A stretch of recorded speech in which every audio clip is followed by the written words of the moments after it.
Hello and welcome to the Ramon Foster Show, starring the one and only Ramon Foster, and brought to you by the Get Go Cafe and Market, where they are open for business 24/7, serving hot, fresh food. Moan, we're going to talk about the Bengals today, but what we won't do is share with them the proposed title for this particular episode. No. You can pretty much get whatever you can call them whatever you want to, but we can't say it now is all we're saying. It's a family show. It is. Family show. Highbrow entertainment. Just say we were being the uncle that only get puts in the corner of the cookout. That's where we were before the show started. That's exactly right. Well, continuing our theme this week of assessing the other teams in the AFC North. Yesterday we talked about the Ravens, a kind of mixed bag there. Bengals, of course, just went to the Super Bowl, and there's nothing mixed about that. We can not like it, but it's the reality. And Moan, the other reality is they got pretty much their whole team back. You know?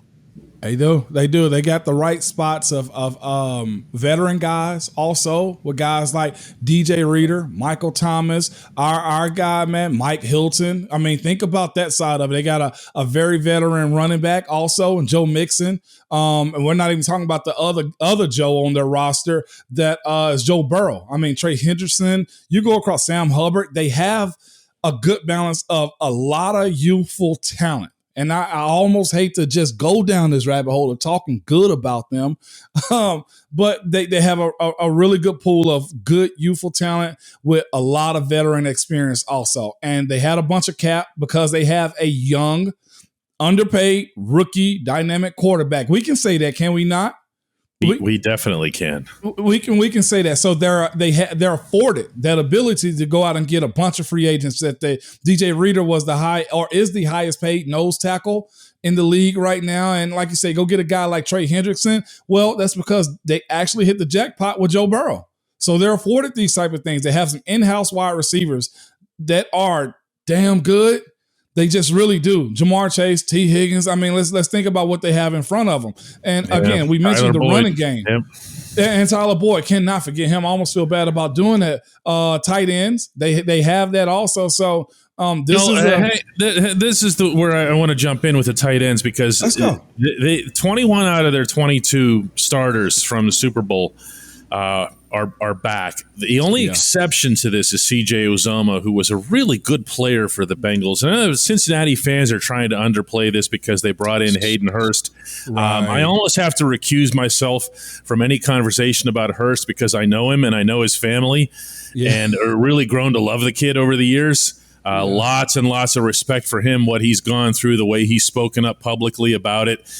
He will be a good addition to the Cincinnati offense. Respectfully, Hayden, I love you, kid, but I don't know that you're going to bring what Uzomah did. And I know what the numbers were in Atlanta, but otherwise, though, Moan, they had one shortcoming, really. And that was the offensive line, and they even took steps to address that, didn't they? Yeah, they did. Leal Collins, they ended up getting Kappa. They addressed that in a very strong way this offseason, man. Just across the board. They already had the young guy, Jackson Carman, too. They put together a solid team. I will not front. They went out and got the one thing that they needed, and they needed to be able to protect that quarterback, Karras. You bring him into it. They did what they were supposed to. They built on top of what they had. This is the one time for me in Cincinnati history where I actually feel like they can be dangerous. And I know I said previously it's really a 3-team race, and it is still, because that youthfulness that they still have, I still slide a little bit in the fact that they still got to go through the gauntlet. And you know what I mean? Like, you can either be really damn good in the AFC North, or you can end up splitting against two teams, meaning Baltimore can get them and we can get them a game, and where it's really a toss-up as far as win-losses with winning the AFC North. They're still in that mode. That is their only just knock I'm going to have on them, that they still got to go through the defenses of Pittsburgh, Baltimore, and I'll throw Cleveland in there too. It's still that. Yeah, defensively, Cleveland is still going to be a decent team. They're just not going to have a quarterback. I think where Cincinnati is concerned, I'm with you in terms of the whole, you talk about this a lot, and I'm going to bring it up myself here. Okay.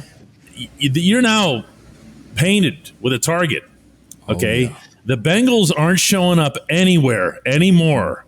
And someone's going, oh, hey, the Bengals are in town.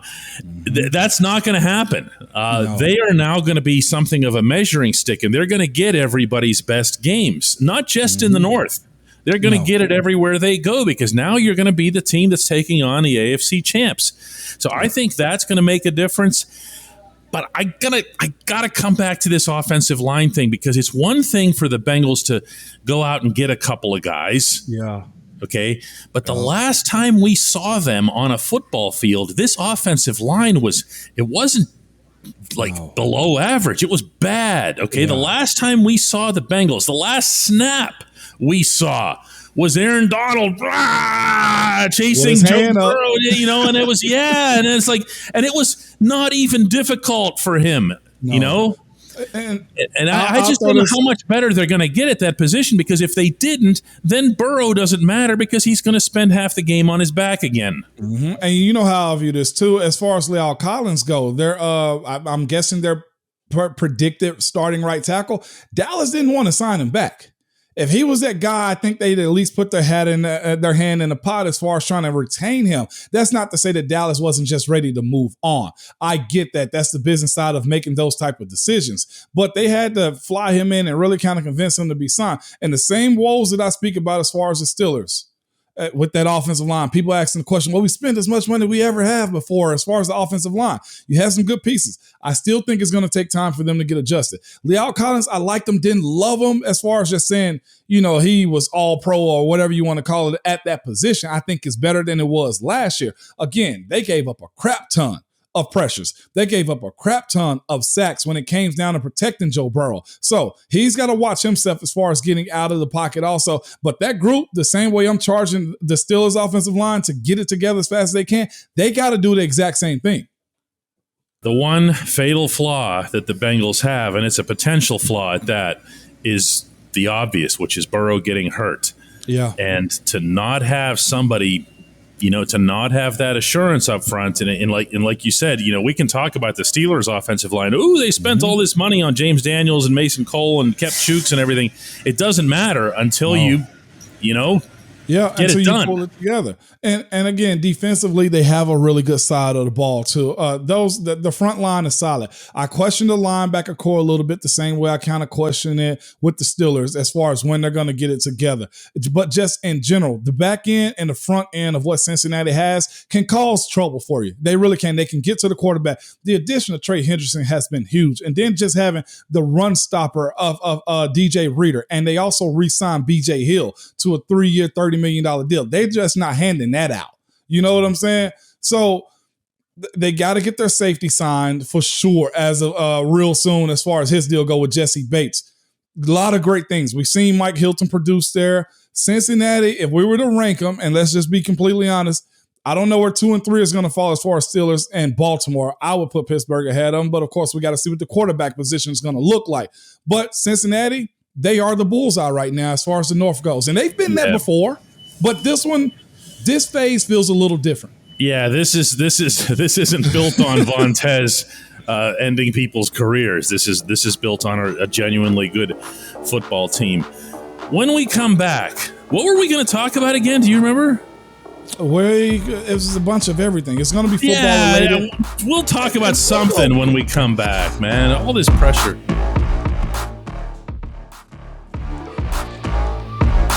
Welcome back to the Ramon Foster Show. And apropos of these, idle 6 weeks that we have in the NFL, and we can talk about anything, somebody sent me a message.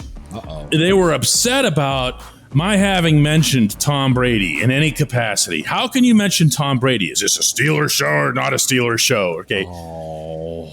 And somebody goes, well, you should just go and listen to something else then, because, this should be a Steelers show and you shouldn't be mentioning Tom Brady. Okay. If you're that fragile and sensitive in life, please find another show. Find another show. Stop watching / listening to this one.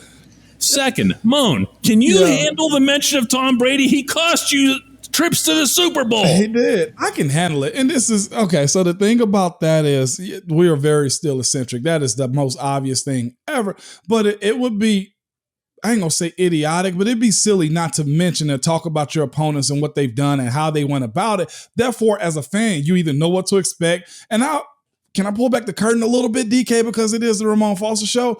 A lot of the times, you're friends with the same guys that you hate. Calais Campbell, super cool. I enjoy the guy. It was all right.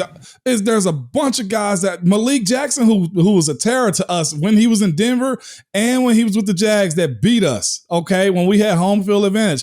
Very good friends with that guy. I've communicated with so many dudes, man, that I had no idea were either fans of how I played and I was fans of theirs too. I brought this up to you. One Baltimore Ravens lineman, Kalichi Osemele.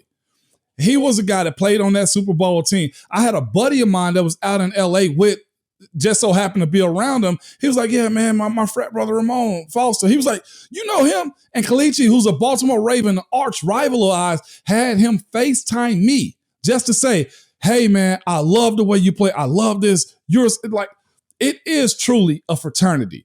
It's really the sport of being rivals, the sport of being opponents on game day is just that. So mentioning Tom Brady or mentioning, Joe Burrow, I think that's fair when we're talking about sports. I think that's fair when we're talking about competition. Who goes into a foxhole blind? It also pertains directly to, the Pittsburgh Steelers, meaning who they're going to face, particularly those teams that they face twice a year. I'm going to pull the curtain back on some Ramon Foster thing here as well. When you retired, I'd say it was about, a month or so after that, you were so excited, and you can go ahead and get bashful about this, but I'm going to share it with you. You were more excited than anything else when you heard a compliment from a former opponent about the quality of your play or the quality of the Steelers' offensive line play over that decade. And I'm not making this up. Because you'd be like, oh, yeah, did he say that? Oh, he said that. And then you're there texting Dave and Marquise and everybody else, and they're texting you back, oh, yeah, we were good. We were good. Yeah. But because it came from an opponent, especially a divisional opponent, that was that recognition that you were looking for that is so authentic because it comes from the other guys. Because it comes from the other guys. That's very true. Acceptance amongst your peers is one thing when it's in-house. It's one of those job roles. It's like your dad tell you something, and you'll know it's right, but soon as your friend's dad tell you something, it means the world in. You know what I'm saying? So getting those compliments or that recognition from your opponents it's the honor amongst just enemies. You know what I'm saying? Like, you can hate somebody, but they'll tell you, man, I respect the hell out of you. And that's all it is. And you were right. We did pull back the curtains a little bit on that, DK, because you just never really know where you stand. And I think everybody hates Tom Brady, although they're growing to appreciate what he does a little bit better. But this is all norm in sports. By the way, before we cut to break, that smiling picture of Tom Brady over here to the side through this entire segment was just for you, my dude. Just for you. When we come back, hey, Moan.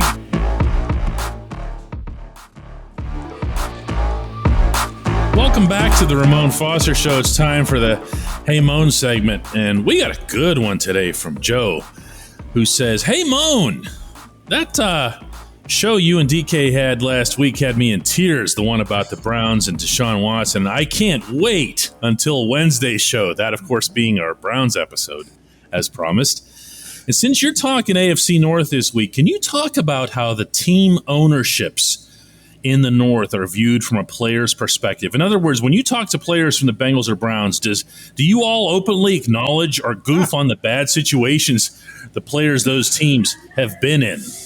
Oh, wow. Yeah. I don't know if we necessarily we talk. Well, I'll say this: when James came back from Cincinnati, James Harrison, we got an understanding of how they run their program a little bit. We've had other Bengal players come and play for us. You have to stop right here and tell that story. You have to tell the James Harrison at the Bengals story.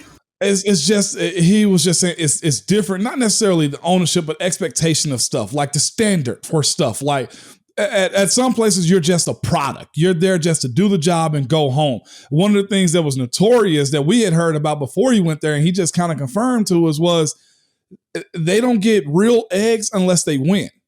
Like real eggs. What does that even mean? Real eggs. As many times as I've heard you tell this story, I still don't get what's the difference between a real egg and a fake egg. Legitimately powdered eggs versus, hey, can I get 2 eggs over easy? Or can I get 3 eggs scrambled? Can I get, like, they got scrambled eggs, real cracked eggs, if they won. So there was this a lot is why you watch this show, everybody. The Bengals serve fake eggs if you lose. Yeah, it's a matter of pouring the substance on the table instead of it being cracked. Like, you can, hey man, let me get 2 eggs over easy or scrambled soft. You know, you didn't get that in Cincinnati unless you won. It was that aspect of it, of knowing that, man, you have to beg for socks for practice, or it's the minimalist mindset that you're running it only as a business. You know what I'm saying? Like, whereas in Pittsburgh, we didn't get there. Whatever you need, you're going to get. You need extra Gatorade, fine. You need us to work on you in the training room, fine, beautiful. But it's also I'll say this: I knew more about the Browns and Cincinnati owners as far as it being badly run or managed than I did about Baltimore. I really couldn't tell you who's the majority owner of Baltimore. Yeah, the Ravens. Which is a good thing. Now, the Ravens, this really was, Harbaugh gets a lot of credit for this, and before him, Brian Billick, but this really is an Aussie thing. Yeah. Ozzie Newsome created that culture more than any of those coaches did. And of course, Ozzie and Ozzie himself will tell you this in a candid moment, but a lot of what the Ravens did was patterned after. It was right. Yeah, Steelers, right. Of course, or the Steelers, and they did it. They did it in a certain way where they built up a family atmosphere down there. And I'm sure you heard a lot of the same stuff from Alejandro Villanueva last year when he was with the Ravens. It was, and that's one of the things he said. He was like, "Man, they run it the way you need it." It's very similar to the way Pittsburgh go about it, as far as the expectation and the type. Like that whole play like a Raven, they kind of said it out loud. But there's also an inner understanding that, look, if you're a Steeler, you play like one. You move like one. You act like one. Yeah, just nobody says it because the Ravens are actually really kind of cheesy in that regard. Like they do weird, cheesy things. Yeah. Whereas the Steelers, they do a lot of what the Steelers do, except they're cheesier about it. I'll say this. As far as the way it was ran and expectations, like I got to a point when we kind of hit that little lag of, wins, losses, probably around 11, 12, 13, 14. It was just like, hey, look, y'all need to get y'all crap together because there's an expectation when we walk out there, they're going to give us their best shot. And everybody knew it and understood it. But like you kind of had to say it a little bit as far as either preseason games. You know what I'm saying? Like, but Baltimore, Cleveland and Cincinnati, just the way they run, it even as a fan. I know this, and this has very little to do with Cleveland's ownership, so it's kind of steering off the subject here. But one of those years when you guys were playing the Browns when they were like 0-100 or whatever it was, and everybody else in your whole locker room is like, oh yeah, it's a good football team. They got some pride, whatever else here. Okay, so in search of the truth, I wander over to the corner that has the offensive lineman. And one of you, who shall remain unnamed, although it was not you, goes like this to me. He goes, freaking college team. And I'm like, whatever. And that was when I made it over to the 73 stall, and the guy sitting at 73 says, we will treat them as such. And I'm going, oh my God, treat them as such. And you did. You treated them as such. This is why the world needs offensive linemen. It is, man. That was them. It was, let's get Beautiful. This win and let's go home. On that glorious note, we will do the Browns tomorrow.